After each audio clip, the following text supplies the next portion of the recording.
The summit between U.S. President Donald Trump and DPRK leader Kim Jong-un, unimaginable 6 months ago, is now history. What really happened and what comes next? According to most Western analysts, Trump gave all the concessions, including suspending military exercises, and received nothing new, nothing concrete. Is this true? After almost 70 years of complex hostility between the U.S. and the DPRK, the strategic goal of each side seems suddenly simple. For the U.S., the complete, verifiable, and irreversible dismantlement of the DPRK's nuclear program. For the DPRK, absolute security for its form of government led by Kim Jong-un. What's missing, though, is China. China today accounts for more than 90% of DPRK's trade, and the Korean Peninsula is on China's border. Yet, here too, there's complexity. For centuries prior, China and Korea were not always, shall we say, the friendliest of neighbors. That's why some speculate that Kim may seek to improve relations with the U.S. in order to balance China. Yet, prior to the summit, Kim met President Xi Jinping twice. Kim flew to Singapore on an Air China plane, and China praised the summit outcome. So as the drama continues to play between Trump and Kim, we continue to focus on China, China's interests, goals, strategy, and role to be closer to China. The riveting summit in Singapore between U.S. President Donald Trump and DPRK North Korea leader Kim Jong-un culminated a frantic few months of diplomacy and rhetoric.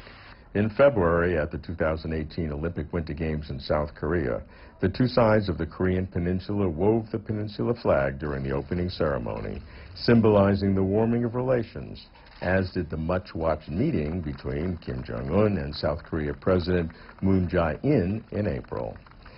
In a claim of demonstrating good faith, the DPRK destroyed its nuclear test site. But after exchanges of vitriol, Trump sent a letter canceling the summit. But then, after exchanges of pleasantries, and Trump hosting at the White House a senior North Korean envoy who conveyed a personal letter from Kim, the summit was back on. Amidst the drama, or the farce, Kim made two low-profile snap visits to China, first to Beijing, second to Dalian, and met with President Xi Jinping, marking Kim's first overseas visit since taking office. Now that the meeting between Trump and Kim has actually taken place, the world is wondering what really happened and what's next. It was on June 12th that President Trump and Chairman Kim issued a joint statement reporting what they called a comprehensive, in-depth, and sincere exchange of opinions on the issues related to the establishment of new U.S.-DPRK relations and the building of a lasting and robust peace regime on the Korean Peninsula. Trump committed to provide security guarantees to the DPRK, and Kim reaffirmed his firm and unwavering commitment to complete denuclearization of the Korean Peninsula. While Western critics applaud the step back from the bellicose threats of the past, they disparage the lack of specificity of the denuclearization process, and they question Kim's trustworthiness. But Kim said, intriguingly, the world is going to see a major change. To discuss the Trump-Kim summit and China's role in it and going forward, we have a truly international show. We cover the world. We have three superb guests. I'm Robert Lawrence Kuhn in Los Angeles. In Beijing, Professor Zhu Chenghu, professor at China's National Defense University of the People's Liberation Army. In Washington, D.C., Scott Snyder, Senior Fellow, Council on Foreign Relations. And in Singapore, Nicholas Fong, Director, Security and Global Affairs, Singapore Institute of International Affairs. Gentlemen, welcome. Professor Zhu in Beijing, the summit is over. From China's point of view, from your vantage point in Beijing, how did it go? I think the summit is very good. It is a big breakthrough in the relations between North Korea and the United States, because it is of very, very important significance to the rapprochement of the relations between the United States and Korea, and to relaxation of the tension on the Korean Peninsula. So this is a commonly accepted view by most of the scholars in China and the government officials. Mr. Snyder in Washington, the American media almost unanimously has panned President Trump's efforts and negotiating skill at the summit, and some say that China won, some say that North Korea won. Is that a fair way to characterize it? How does it look in Washington? I think there is a lot of skepticism in Washington about the results of the summit, and especially the declaration.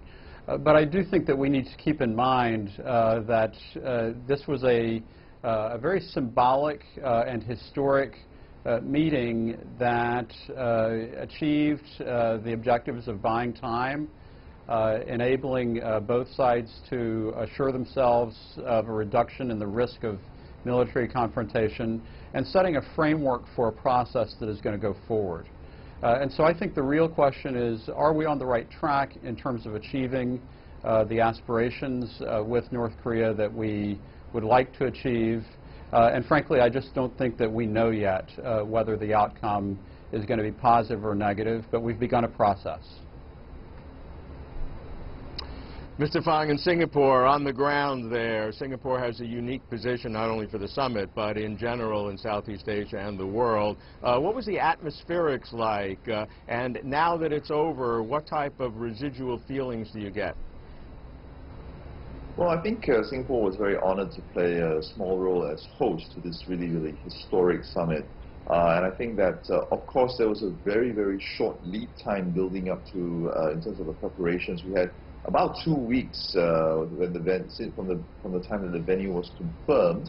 There was that cancellation and then the reversal of the cancellation. So I think largely the expectation and the hope for many Singaporeans and authorities here was for the summit to go off smoothly without any sort of security issues, operational issues, logistics issues. And I think by and large it seems to have gone quite smoothly in that respect.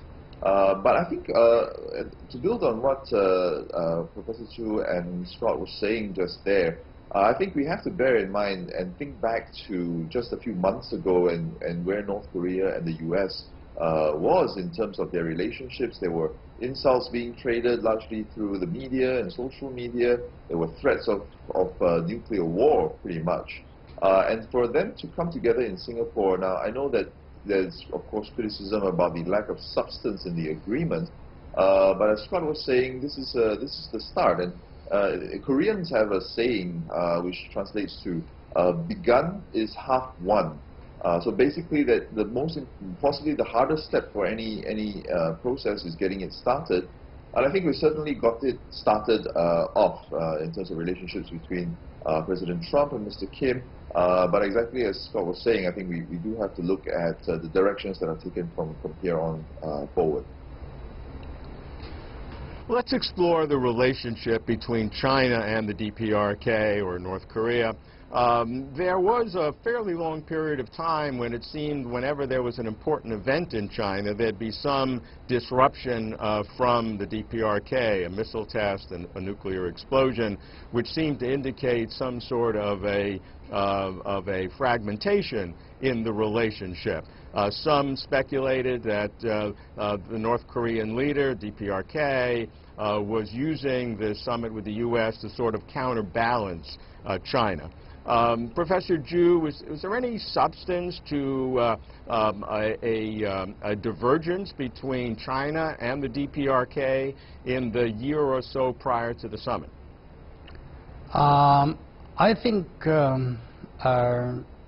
we had some difficulty in the relations in the past few years because of the launch of the ballistic missiles and also the nuclear test.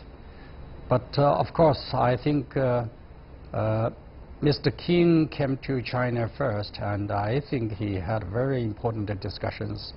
During the discussions with the Chinese President Xi Jinping, I think he discussed a lot of things between them, and I believe that the denuclearization of DPRK and the nuclear free of the Korean Peninsula is a big concern from China. To build on Professor Chu's point, which was that it's worthwhile noting that Mr. Kim met with President Xi not once but twice, and at the same time, it's also significant to know that the two leaders hadn't met before, which some people had pointed to as plausible signs of tension between China and DPRK. But as soon as the summit with the U.S. was announced, Mr. Kim, in very short order, had those two meetings with President Xi. So I think that building on a sort of a multilateral platform is going to be quite crucial going forward. Obviously, China, Japan, South Korea have lots of vested interests to seeing possibly a nuclear-free Korean peninsula. And more importantly, I think when we come to the issue of CVID, complete, verifiable, irreversible denuclearization, the verification and monitoring part of that process will have to involve multilateral parties, whether it's the UN, which has already volunteered to help out in terms of the monitoring, or China and South Korea and even Japan, which all have significant interest in seeing greater peace and stability on the Korean peninsula. China had long opposed what it called a vicious cycle of nuclear and missile tests by the DPRK and sanctions and military drills by the U.S. and South Korea. Although the U.S. and South Korea rejected the false equivalence and continued both sanctions and drills, the rationale behind the North's behavior is obviously its security concerns. Recognizing that, China in the past facilitated the six-party talks and conducted extensive consultations with both the DPRK and the U.S. After the DPRK abandoned the negotiating table and accelerated its nuclear weapons and long-range missile programs, and after China joined the UN sanctions against the DPRK, China initiated the idea of suspension for suspension, in which the DPRK would suspend weapons testing and the U.S. would suspend military drills, and the dual-track approach, in which the DPRK would give up its nukes and the U.S. would cease to threaten the DPRK. In short, China states that it has been a continuous and indispensable stabilizer of peace in Northeast Asia. China for a long time was talking about a so-called suspension for suspension, where the U.S. and the Republic of Korea, South Korea, would suspend its military drills, which were considered a provocation, so-called, by the DPRK, and the DPRK would suspend its missile testing and nuclear weapons. The U.S. rejected that pretty thoroughly. China also talked about a dual-track approach. The U.S. would stop threatening the North, and the North would take steps to do the same. So what seems to have happened, which the U.S. had rejected for such a long period of time, it seems to be exactly what's happened. Is that not the case? Suspension for suspension track, it's not exactly what is stated in the joint declaration. But the decision by President Trump to reduce the scope of the U.S. ROK military exercises and the reporting from Pyongyang indicating that this was at the request of Kim Jong-un, I think does de facto put us on that track. And I think that's actually one aspect of the disappointment that some in Washington greeted the declaration with. The other aspect, I think, of the disappointment in Washington relates to the fact that President Trump met the decision maker, but we didn't get a clear strategic decision of the sort we wanted from Kim Jong-un. Instead, I think that is yet to come in the future. If you look at the establishment's view, I think they are strongly against the suspension of the military exercises. So this is something which not only Chinese, I think outsiders are pretty much concerned about it. Even South Koreans and the Japanese are pretty concerned about whether the United States will really suspend the military exercises with them. And the others might believe that the suspension is conducive to the further talks between the United States and the DPRK, and even more parties, for example, China and South Korea, can join the talks in the future if this sort of the promised things can be realized. Well, I think So to that's be a little bit absolutely more right, precise. but I think that's consistent. Because if the suspension is now, but if no progress is made, the threat is always there for the exercises to come back. And the same is true with sanctions, which we haven't spoken of yet. But from Secretary Pompeo's statement that the sanctions will remain fully in place until complete, whatever that word means, is implemented. So we have those two sort of elements that are hanging there, the military exercises and sanctions, as to what happens in the future. Mr. Snyder? Subsequent to that statement, I think that what we've seen is some pushback from Capitol Hill and also from within the Defense Department with regard to exactly what that means. And I think that the likely interpretation is going to be that the U.S. and South Korea will tone down exercises that could be considered to be aggressive, but may continue to carry out exercises necessary for basic readiness of troops to be able to respond on the Korean Peninsula.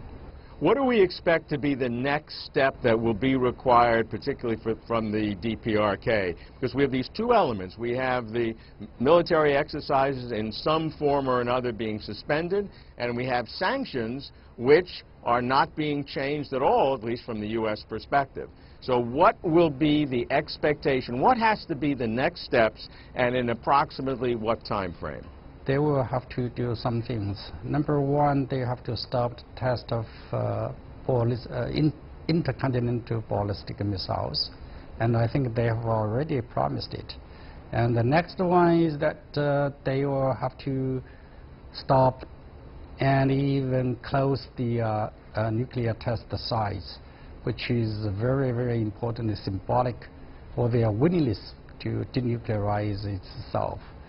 Thirdly, it will not take any provocative actions against the United States or against ROK.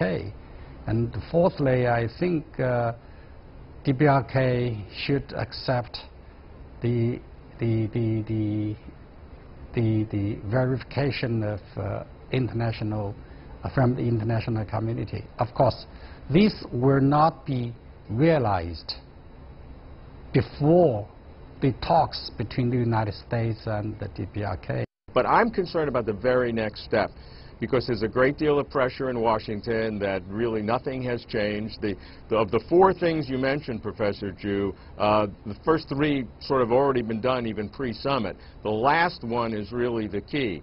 Will there be verification? What next step will the DPRK take to implement this so-called complete denuclearization in any form whatsoever? Because if they require some sort of sanctions relief prior to any next step, I think then we're back to perhaps not square one, but perhaps square two. Mr. Snyder, how do you see that, what Professor Ju said about the requirement of some sanctions relief, seemingly based on what's already happened?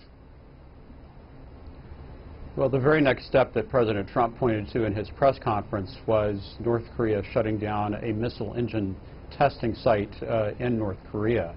And I don't think that that is going to be tied to sanctions lifting. In fact, Secretary of State Pompeo has made it pretty clear that the U.S. intent is to continue to keep in place the entire sanctions regime pending tangible actions toward denuclearization. Do you think North Korea at the present time recognizes that they will be subject to the political pressure on Trump and Trump's, shall we be kind and say, mercurial nature that could cause any sorts of development that would be untoward if Trump perceives, that the world perceives that he was hoodwinked or snookered or any other analogy that has been used in terms of negotiation?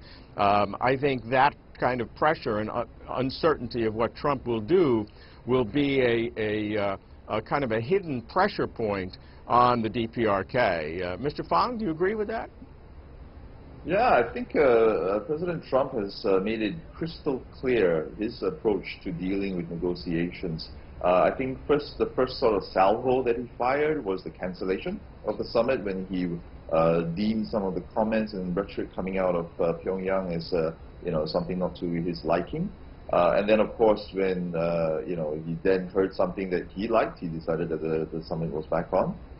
He demonstrated it quite clearly at the G7 when he had a very, very quick turnaround that happened in transit while he was in the air, the decision whether to agree to the joint communique or not.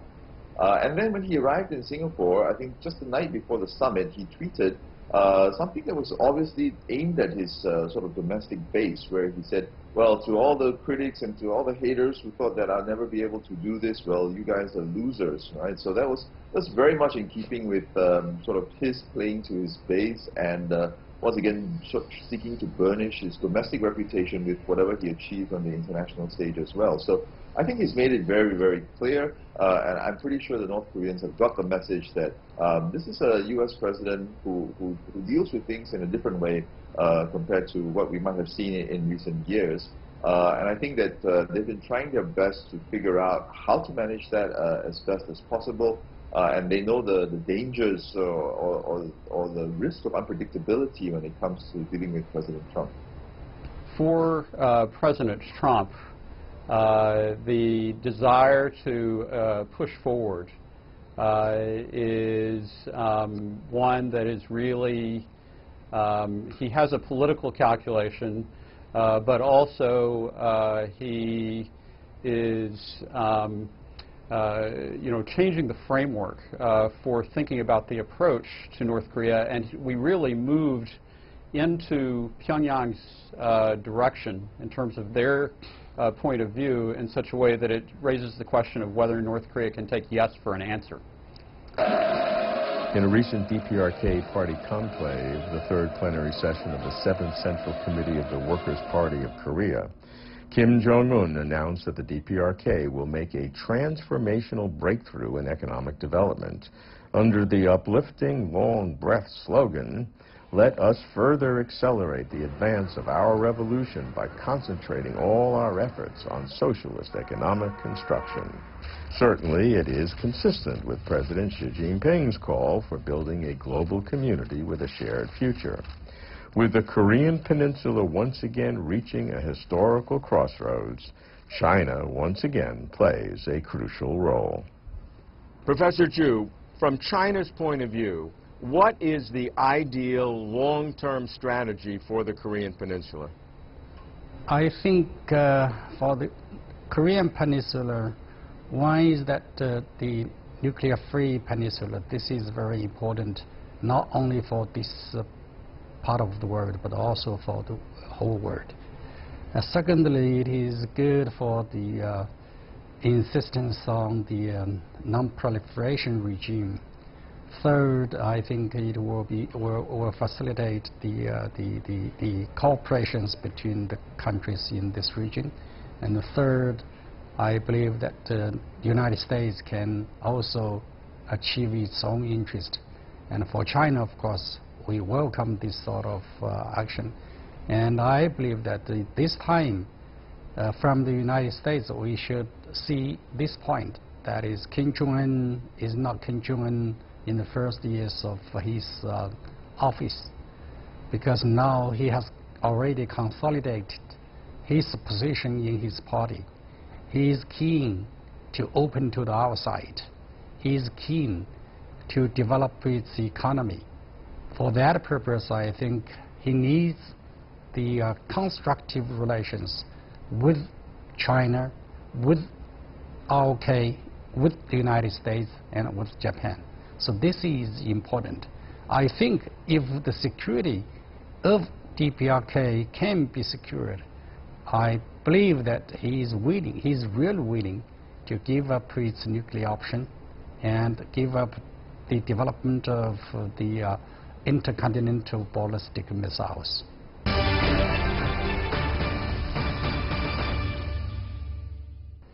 Gentlemen, I want to take a long-range view, and I want to ask you this one final question. If we reconvene 5 years from today, and we look back on the summit, what would we be saying then as to what just happened now? I'll start in Singapore with Mr. Fang. Well, I'm going to take a slightly more optimistic view and say that when we look back, we're going to say that the criticism and the skepticism that was leveled at the outcome of the summit, criticisms about the lack of substantive or conclusive outcomes from the summit were a little bit harsh. I think that the summit has laid the foundations and planted the seeds of a world that would see a North Korea that's more open, that's more globally engaged, that hopefully has built on ties with the US, China, the rest of the world, that is predicated on economic, social, and diplomatic relationships, rather than reliance on the nuclear sword, as it were, to guarantee its safety and security. And that kind of solution is going to be more sustainable and more long-term and potentially better, not just for the Korean Peninsula, but for the rest of Asia and the world as well. Mr. Snyder in Washington, as I read the analysts and talk to friends, the view I get is not quite as sunny. What do you hear?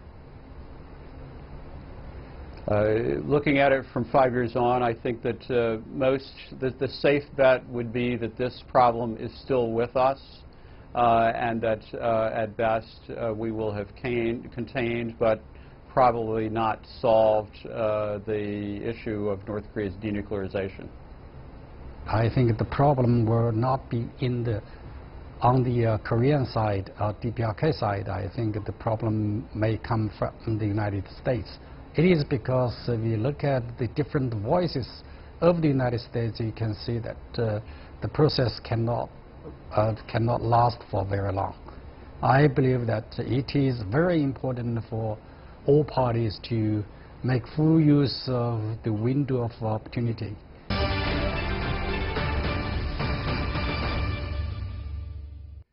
To those who deride Trump, saying that Kim out-negotiated Trump, snookered Trump, I say, we shall see. What Trump's critics miss is that Kim, as well as Trump, is now in the world's spotlight. If the DPRK reneges or stalls, as it has in the past, everyone will know it. And Trump, who will be running for re-election, will become angry. Kim knows this now, and he knows it too. Moreover, Kim does want economic development. It is assumed in the U.S. that the DPRK is the puppet and China is the puppeteer, that China has not restrained DPRK's reckless pursuit of nuclear weapons and ballistic missiles for China's own strategic advantage. China has always and vigorously denied this. China asserts that it has complied with all UN resolutions and enforced sanctions. China requires stability on the Korean Peninsula for China's own development.